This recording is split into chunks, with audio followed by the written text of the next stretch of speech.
Okay, folks, buckle up. Today we're stepping into the courtroom for State versus Regginal Tyrone Green, a man on probation for stealing a car, who just couldn't stay out of trouble. What starts as a simple probation hearing quickly turns into a deeper story about family, mental health, and second chances that might have run out. He gets, because he's not stable, he gets upset.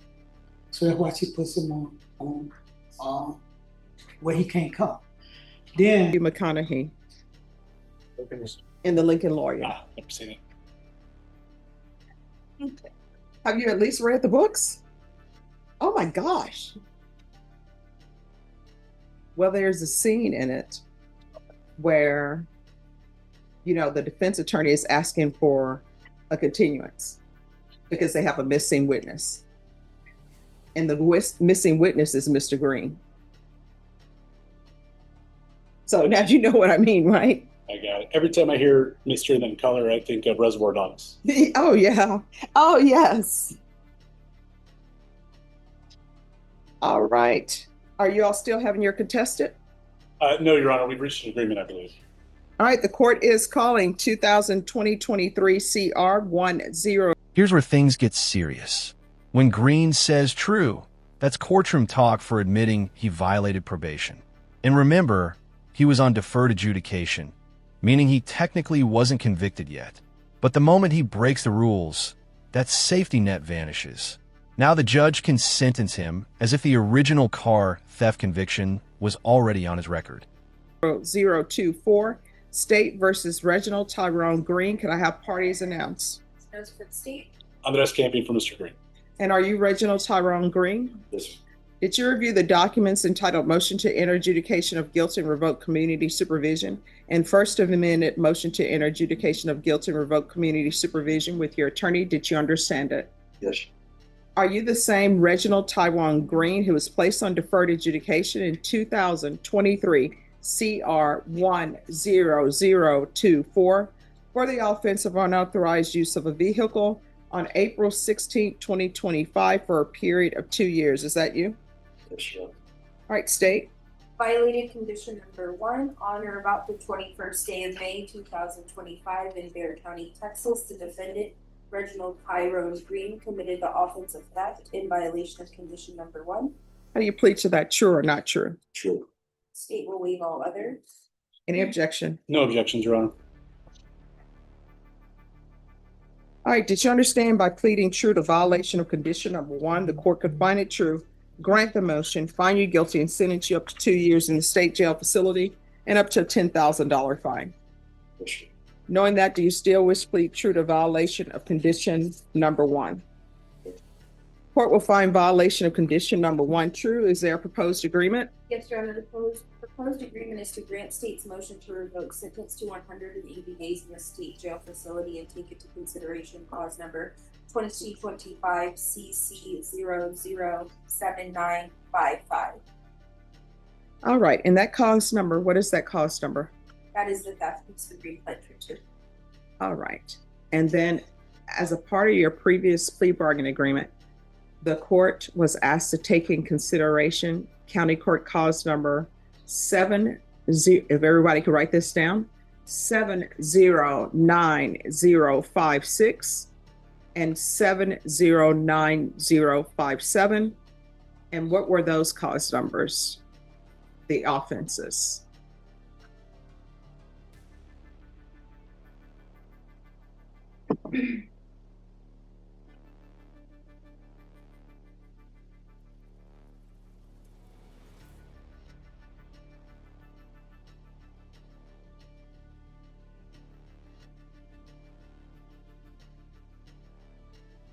I'll be close to the one that we're Yeah. taking it 007955 and then 709056.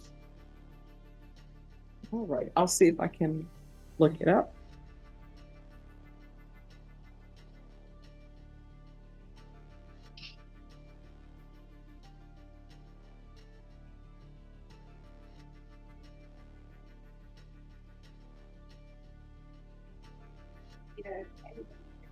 Yes. So cause number 709056 is a criminal trespass, and the other is a resisting arrest.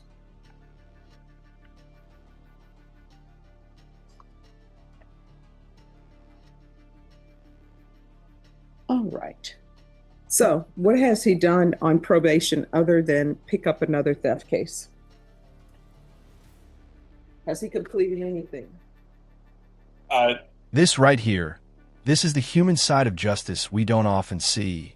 Green's lawyer brings up his mental health struggles, suggesting his crimes are symptoms of instability, not malice. But here's the courtroom dilemma. How many chances can a system give before accountability takes over? It's the classic conflict, compassion versus consequences. Your Honor, I don't believe he has been out on bond long enough to complete anything. It's my understanding that Mr. Green has been struggling with some mental health issues and is ready to accept any and all help that the state will offer. The underlying offense, I believe, is a unauthorized use of a motor vehicle that stems from a confusion with his parents. His father is here, present, and is standing behind and supporting Mr. Green. I am not. I do not believe that Mr. Green has successfully completed any of the other conditions of his supervision, but the desire is to pay his debt to society and then to relocate up to Texarkana with his family, and then be with his support network up there so they could help assist him in getting on track with everything. All right, what I can tell you both is I don't think 180 days is appropriate. He was on probation for unauthorized use of a vehicle. Yes, sir. Which is sort of close to being a theft. Sometimes the state will file it as a theft of a vehicle.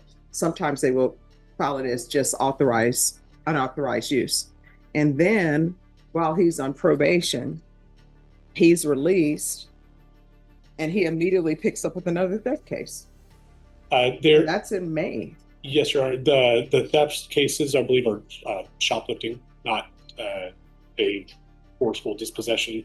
And from what I understand, there may have been some other factors at work, but from our perspective, the decision to request that the state offer Mr. Green the ability. And here comes the pushback.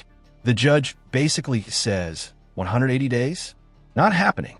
She points out that Green was already on probation for unauthorized use of a vehicle, a charge that's practically theft, and he's picked up another theft while still being supervised. That's like breaking curfew while your ankle monitor's still charging. The courtroom tension spikes right here.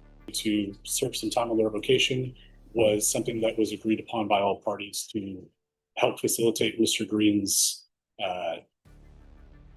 getting past all of these incidents.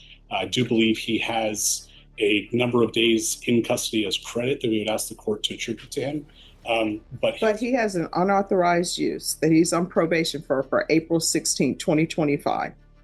He doesn't do anything on probation. The only thing he does is pick up another theft case on May 21st, 2025. I'm assuming he gets arrested at some point in time for that, gets released, and then in June, he's alleged to have committed another theft of 2025.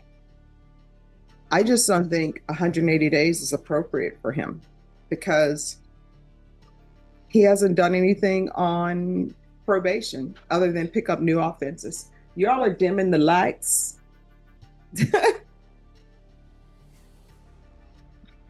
All right, so this is what the court is going to do. The court is finding you guilty, finding, as previously stated, found violation of condition number 1 true. The court is revoking. The court is taking in consideration 2025 CC 007955. The court will sentence you to Boom. 14 months in state jail. But notice, she adds a request for the Therapeutic Community Program, a treatment-oriented prison unit focused on addiction and rehabilitation. So even though she lowers the hammer, there's still a sliver of empathy here. This is justice trying to balance punishment with a shot at recovery. 14 months in the state jail facility, give you credit for any time served, and the court will request the therapeutic community.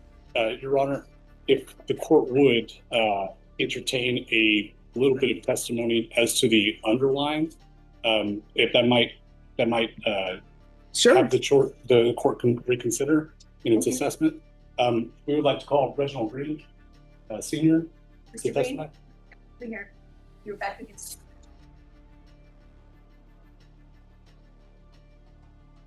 Could you raise your right hand for me, please? Do you solemnly swear or affirm the testimony you give will be the truth and nothing but the truth, so help you God? Nothing but the truth. All right, you can lower your hand, state your name for the record. Reginal Green. All right, yes. Mr. Green, who are you in relation to Regginal Tyrone Green? That's my son. Okay. And are you familiar with the underlying charges of the unauthorized use of a motor vehicle? Yes, that was our vehicle that we gave to him. He was going through a breakdown at the time. He brought the car to get the what's called miles to get some work done on it. Came up to be $1,000-something. With his breakdown, he just figured he could go get the car, take the car. The people saw his state. They didn't press charges. We paid the $1,000, but my wife decided to take the car back because of his mental state. This is where it gets heartbreaking. Green's father takes the stand, and it's raw. He talks about his son's breakdowns, losing his job, and struggling to see his kids. You can hear the love in his words, but also the pain. It's the kind of moment that reminds you, behind every defendant, there's a family trying to hold on. Okay, so let me stop you right there. So here's the thing. Once somebody has been placed on probation, they're placed on probation. It would probably be best for you if you are now saying that he is innocent of these charges, didn't commit these charges. That's something for the public integrity unit of the district attorney's office. But I cannot legally go back and undo the fact that he's on probation. He mentioned it. Yeah. I understood. So here's my thing.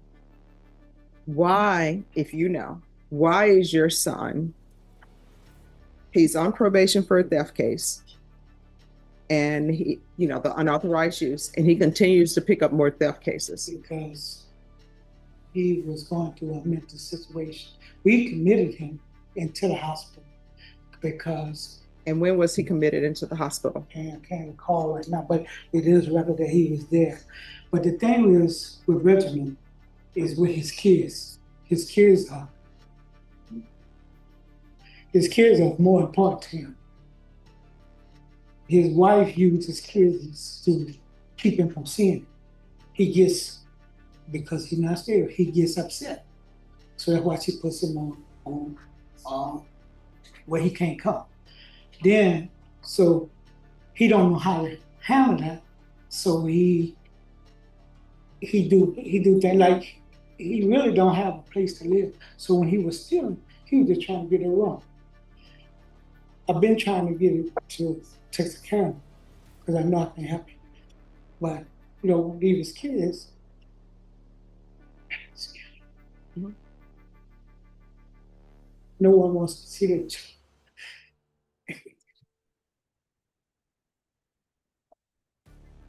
If you knew Reginald, you would know. He's a person that gives assurance. He's a hard worker.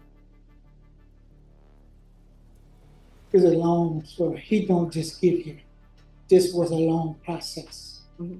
That's trying to do the right thing instead of hitting the wall. He got arrested this time. He was on his feet. By him being on his feet and get arrested, he loses his job. So now he starts over. Now he has because the main thing is for him is paying his child support. His father support was taking his majority of his whole check because he has 3 children. He loves his children. He had a spot on that. But when he lost his job, he had nowhere to live. So again, he refereed whatever hustle he could get to get a room, just a roof over his head. And that's what he was supposed to. All right. And so, Your Honor, I offer this testimony. Just 1 second. My apologies. Do you have any questions? All right. Thank you so much for letting me know about your son. Your Honor, I offer this testimony so that the court could maybe reconsider its decision in its sentencing, knowing that Mr. Green is going to be getting the help that his family wants to offer, and that they would love to have him come up there to Texarkana, but they do understand that he needs to be admonished and punished and has to take some responsibility. And they're not trying to obfuscate that, and they're not asking the court to ignore that.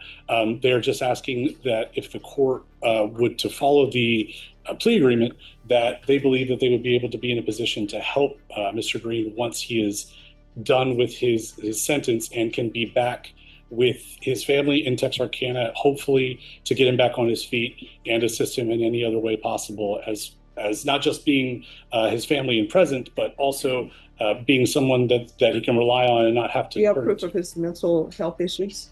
I do not on me at this time. All right, so this is what the court is going to do. The court sentence will remain to guilty, revoked, taking consideration 2025 CC 007955. And the judge wraps it up with a final lifeline. If Green's lawyer brings proof of his mental health treatment and a family plan, she'll reconsider the sentence. That's rare. So here's the real question. Did the system just fail a man who needed help? Or is this tough love the only thing that might save him? What do you think? Fair justice or missed mercy? 14 months in the state jail facility give you credit for any time served in the therapeutic community. If your counsel brings proof to the court of mental health issues, proof to the court from your family of some sort of plan, then the court will reconsider if the state has no objections. And I say if the state has no objections because there truly is no legal motion that's a motion to reconsider. Once the court enters a legal sentence, that legal sentence stands. So the state would have to agree to allow the court to reconsider. Do you understand? Yes, please. All right, did you review the document entitled Trial Court Certification of Defendant's Rights to Appeal with your attorney? Did you understand it and sign it? All right, you have a limited right to appeal. That right to appeal is as it relates to the allegations in the motion, not the fact that you are on deferred adjudication. Because this is a felony conviction, you're not allowed to own or possess any weapons or ammunition. If you have a question over that, you'll need to speak to an attorney. Do you understand? Yes. All right, thank you. And when do you anticipate having that information? I will get it to the state if I can before the end of the week. All right, then you need to